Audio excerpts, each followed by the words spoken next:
Today we're going to discuss one word, lazy. Lazy. Now, growing up, I heard a lot about you can't be lazy, you can't be lazy, it's never good to be lazy. The work ethic I had drilled in me from the age of like 4 until like teenage years is like it's unbreakable. If I'm on my back, I'm getting up in seconds, so I'm crawling to get to where I got to get to. But with living and knowing history, I will say this: one, men especially cannot afford to be lazy. A man should never be lazy. Never. A man shouldn't say he's tired. He can say he needs rest, but a man should never be lazy. We should be prepared every day to give it our all for self, family, and God.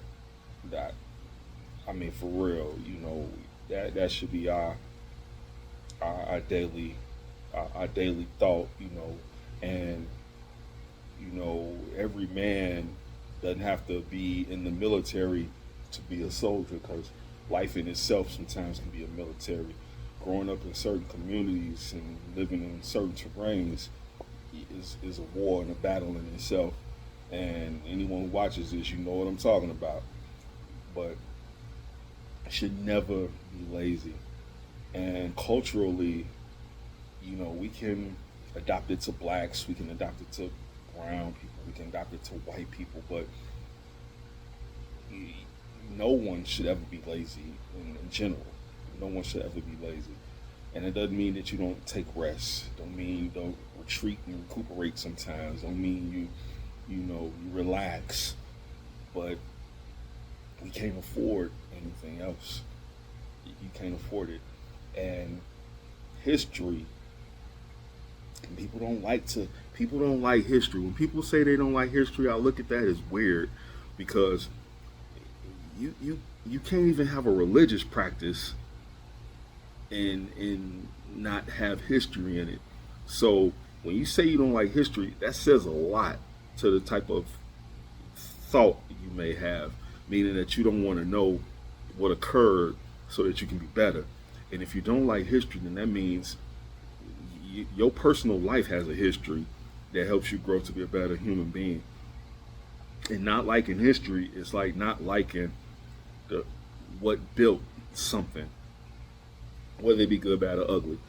So in history, you can always look back and look at someone's trial, errors, mistakes, growth, and build on it.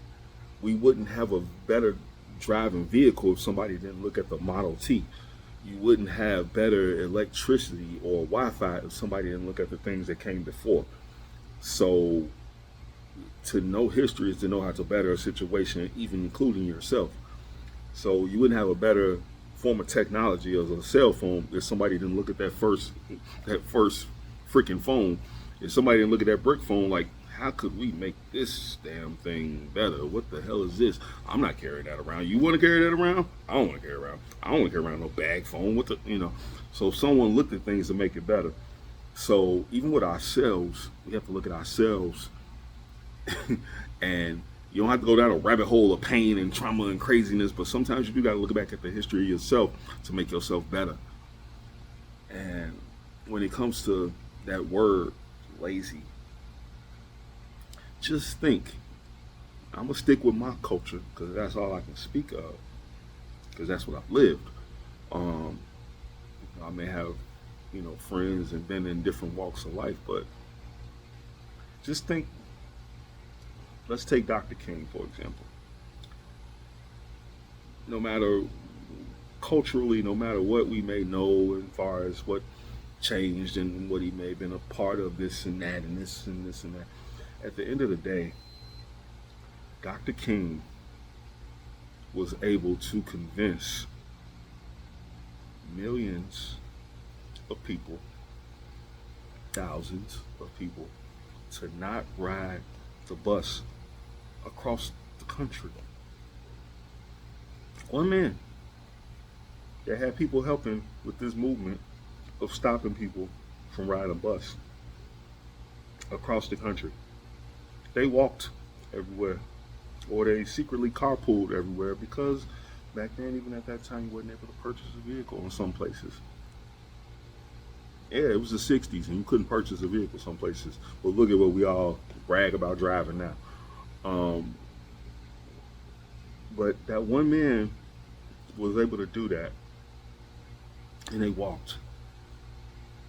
And some of us are walking around with blood of relatives that was a part of that inside of us. Some of us are walking around with blood of relatives that were getting up every day in this scorching heat that we able to so luxuriously come into the house or go into a building and have air conditioning and get in our car and have air conditioning or get on a train or a bus and have air conditioning. And some of our relatives was getting up every day telling somebody threatening life from them to be out in the scorching heat in hot ass clothes as that doing a task that they didn't want to do. Some people's relatives were beaten and told they had to go shovel in a hot furnace area in a factory with sparks falling down on them in this scorching heat. And I'm not just talking about people that look like me. I'm talking about other people, that were considered, less than, And so some people built railroads. The railroads that these trains go on, these were made by different cultures of people in this scorching heat across the country. And some of us are walking around with the blood of these people inside of us with the privileges that we have living in this plane. And we have nerve to say something about what we won't do or what we can't do. Or that's just too much. Come on, man. And that's where knowing history is important. Because when you know your history, you're able to tap in and know that, man, I can't quit. I can't give up. What do I mean I don't want to get up and go to the gym? What do I mean I don't want to get up and go outside and garden? What do I mean I don't want to get up and try to start a business or go to work or go play with the kids or go for a walk around the block? What do I mean I don't want to do that? So if you know history, then you're telling me that then if you're not willing to do it for yourself, then that means you need someone to enforce it. Then that means you need an oppressor. Then that means you need someone to crack you, whether it's physically or mentally. And I know we don't need that. We're strong enough. We good enough as people, human beings. We come so far. We got a lot of tools that God has blessed us to have. We don't need that, right? We don't need that. We don't need someone to show us that we not lazy, right? We can change our mindset to do things and conquer things and be great, right? It's something to think about. We should never ever be lazy. We should always be ready to go. Always. Now granted, I was raised by two soldiers, and a grandfather that was a soldier. So, I kind of look at life and perspectives a little differently. My mom was a soldier, my dad was a soldier. So it's like, I look at things a little differently, but yet and still, we still can't afford to be lazy. One man was able to get a bunch of people across the country to not ride a bus and walk everywhere. Come on, man. Some people were able to get people to walk out of their jobs and revolt knowing that they had bills to pay, mouths to feed. We're not going to take it. We'll figure it out. But yet, people will sit and say what they can't do with masses of technology and vehicles and, again, air conditioning and, good shoes, good clothes. Get to wear a tank top and go outside in the sun, where some people had to wear like wool shirts and corduroys and shit like that. It's like, so what's the excuses, man? No excuses. Fight for your life.